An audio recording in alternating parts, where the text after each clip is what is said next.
Ya, selamat malam pemirsa, selamat berjumpa dalam Pro dan Kontra.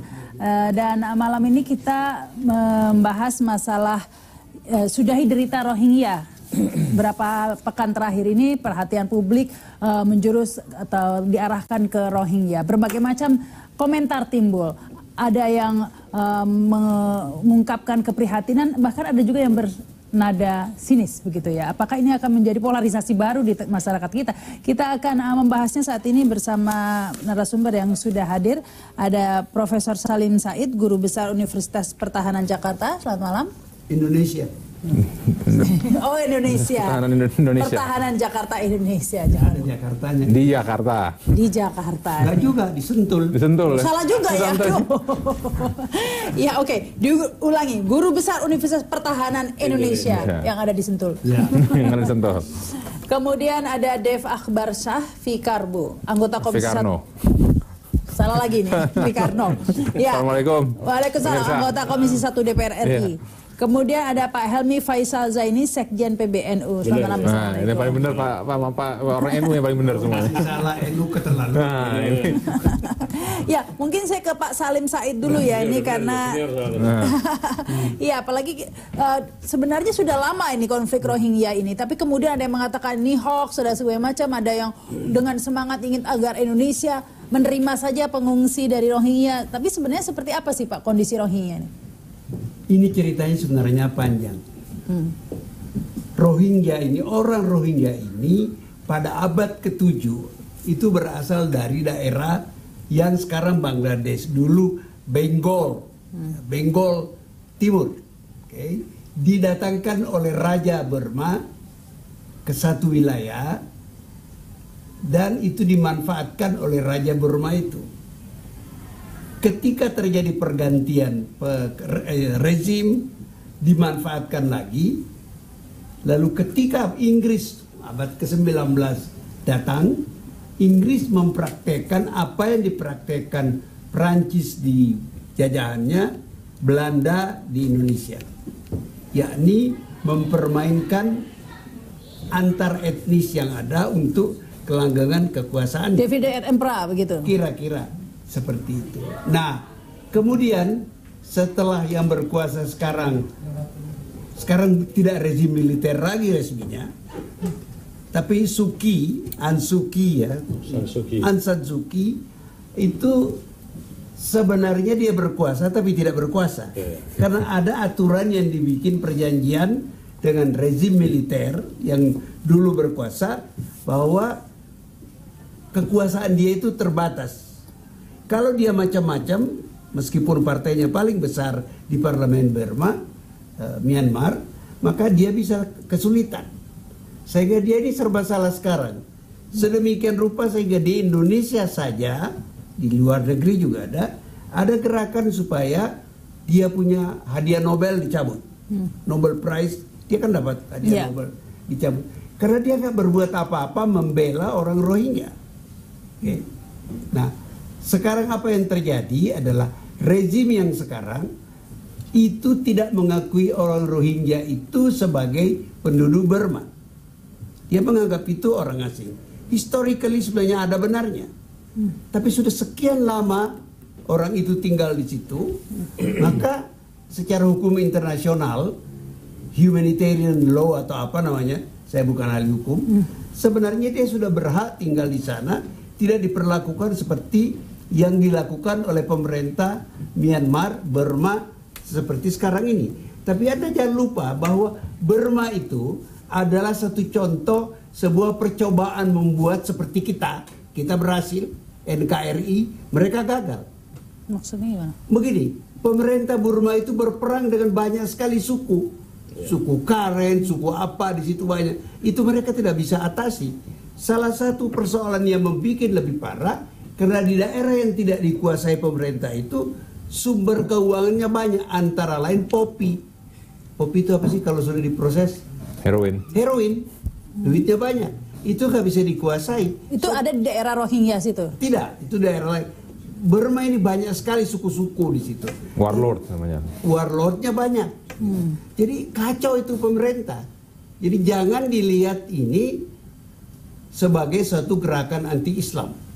Nah itu yang kemudian mencuat ini ya Pak Dev, karena kemudian terjadi polarisasi nih, satu membawa sebenarnya entah siapa yang membawa ya, tapi satu yang menunjukkan wah ini ada yang mencoba menunggangi membawa isu-isu agama seperti itu, ataukah memang seperti yang dikatakan Pak Salim Said ini sebenarnya ada unsur ekonomi begitu katanya sebenarnya, karena ya tadi itu bukan hanya ekonomi, persepsi diri rezim Burma itu merasa kamu bukan kami. Lah kamu pergi dulu kan sekian ratus tahun, asal kamu kan dari Bengal, sekarang Bangladesh. Ya.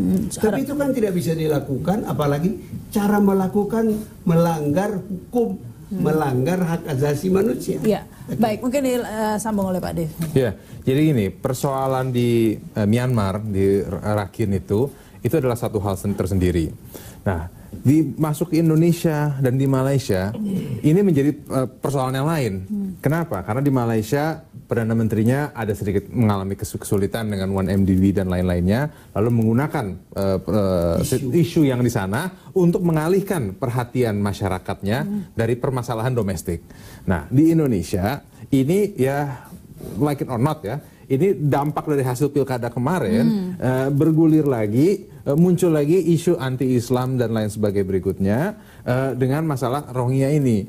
Nah, karena yang tadi Pak Prof bilang itu tidak ada masalah anti-Islamnya di sana itu karena ini adalah masalah kependudukan yang sudah berlangsung ya selama bergenerasi dari abad ke-7.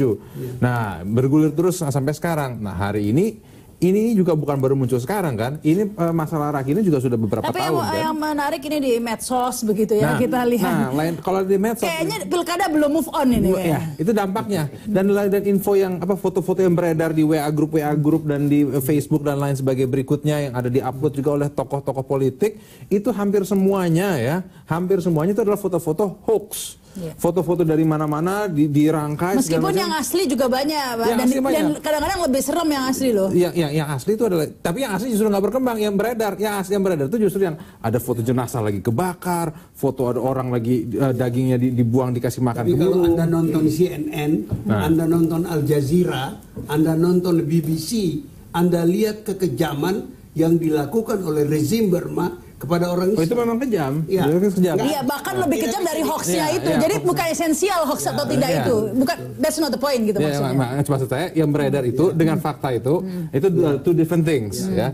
Nah, lalu ditambah dengan kebencian yang kemarin itu digulirkan terus. Nah, sekarang ini jadi mestinya yang kita perbuat itu yaitu adalah untuk melakukan secara diplomasi penekanan terhadap negara pemerintah Myanmar untuk membuka akses ke daerah Rakhine, bantuan humanitarian effort dari seluruh dunia, dari Indonesia, dari Malaysia, dari Brunei, dari segala macam itu bisa masuk, membantu masyarakat yang ada tersana terlantar, lalu juga dibentuk juga fact finding team dari PBB yang bagi jenderal-jenderal yang melakukan tindakan pembunuhan itu, yang melakukan perintah untuk melakukan tapi idealnya seperti itu, tetapi kemudian ada yang melebar ke tanah air ini konfliknya ya, meskipun bukan konflik ya, mulai memanas aja nih, mungkin di dunia maya ya, bukan di dunia nyata.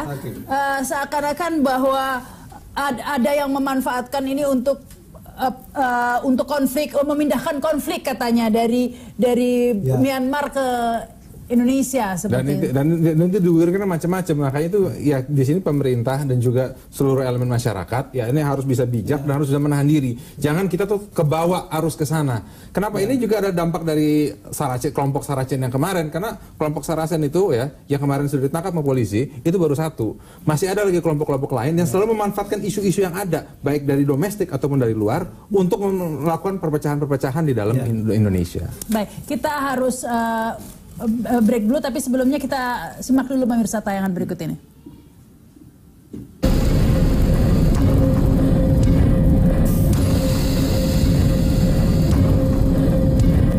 Duka Rohingya terasa hingga Jakarta. Desakan agar pemerintah Indonesia untuk bersikap dan membantu menghentikan kekerasan terhadap warga Rohingya pun tanggapi serius dan tindak lanjuti pemerintah Indonesia. Presiden Joko Widodo meminta pemerintah Myanmar menghentikan dan mencegah kekerasan terhadap warganya, khususnya etnis Rohingya. Dalam pernyataan resminya di Istana Merdeka, Jokowi yang didampingi Menteri Koordinator Politik Hukum dan Keamanan Wiranto, Menteri Sekretariat Negara Pratikno, dan Wakil Menteri Luar Negeri A.M. Fahir menyesalkan terjadinya aksi kekerasan di Rakhine, Myanmar. Yang terjadi di Rakhine State, Myanmar perlu sebuah aksi nyata, bukan hanya pernyataan kecaman-kecaman. Dan pemerintah berkomitmen terus untuk membantu mengatasi krisis kemanusiaan, bersinergi dengan kekuatan masyarakat sipil di Indonesia dan juga masyarakat internasional. Rasa krisis kemanusiaan ini harus segera dihentikan. Jokowi juga menugaskan Menteri Luar Negeri Retno Marsudi untuk menjalin komunikasi intensif dengan berbagai pihak, termasuk Sekjen PBB Antonio Guterres dan penasehat khusus untuk Rakhine State Kofi Annan. Sementara itu, Menteri Luar Negeri Indonesia Retno Marsudi telah tiba di Myanmar dan dijadwalkan akan bertemu dengan State Councilor Daw Aung San Suu Kyi. Sebelum bertemu dengan pejabat lainnya untuk membahas kekerasan terhadap etnis Rohingya di Rakhine. Dalam kesempatan itu, Retno akan menyampaikan beberapa proposal dan seruan, terutama pentingnya perlindungan bagi semua warga yang tinggal di Rakhine State. Retno juga dijadwalkan bertolak ke Dhaka, Bangladesh. Di Dhaka, Retno akan bertemu dengan Menteri Luar Negeri Bangladesh, Abdul Hassan Muhammad Ali, untuk membahas masalah pengungsi Rohingya di Bangladesh. Bantuan pemerintah Indonesia untuk Rohingya bukan kali ini saja. Di awal tahun, Indonesia telah mengirimkan bantuan obat-obatan dan makanan. Bahkan, Indonesia juga membangun sekolah di Rakhine untuk Rohingya dan akan membangun rumah sakit yang ditargetkan bisa dilaksanakan tahun ini. Keberadaan rumah sakit ini sangat diperlukan bagi wilayah Merawi di Rakhine State. Dan proses pembangunan rumah sakit ini melibatkan para pekerja yang tidak hanya terdiri dari orang-orang Rakhine, tetapi juga oleh orang-orang Muslim. Sehingga melalui pembangunan rumah sakit ini sekaligus proses rekonsiliasi, ketegangan komunal dapat diturunkan melalui kegiatan ekonomi pembangunan rumah sakit. Dan Retno menegaskan masalah kemanusiaan adalah prioritas utama agar tidak ada lagi korban berjatuhan. Indonesia akan memberikan bantuan untuk korban di Rakhine berupa bahan makanan dan obat-obatan. Pemerintah Indonesia dinilai punya pengaruh cukup besar untuk mengendalikan situasi keamanan dan perdamaian di kawasan ASEAN, termasuk menghentikan kekerasan yang terjadi di Myanmar. Anggota Komisi 6 DPR RI yang juga politisi Partai Amanat Nasional Teguh Juwarno mengatakan, sebagai negara paling besar di kawasan Asia, Indonesia memiliki tanggung jawab untuk turun tangan mengatasi aksi kekerasan di Rohingya.